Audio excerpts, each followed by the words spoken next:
we shall overcome someday. Voices were raised in prayer and worship on First Avenue.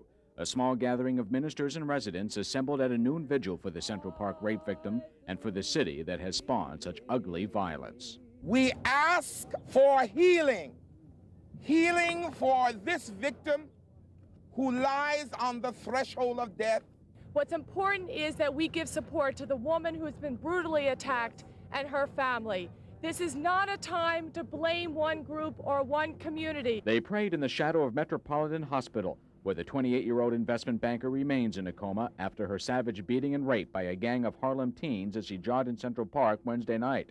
Though doctors have taken her off the breathing machine and she is breathing on her own, a brain scan reveals probable severe brain damage.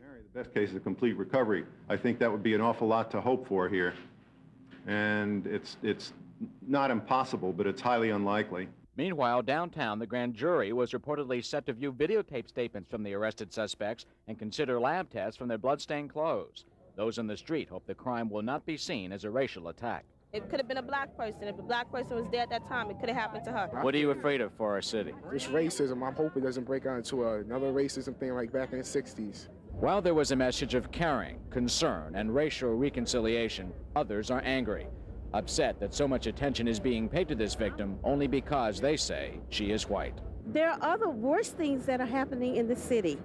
And when it happened to a black, they never do the media's never here. Tonight, the victim's fellow joggers showed their support by assembling in Central Park near the spot where she was attacked. Mayor Koch led another service outside the hospital. Let hate and rancor be removed from our hearts, and in their place let wisdom and justice rule our actions. The New York Boys Choir sang to show the city cares.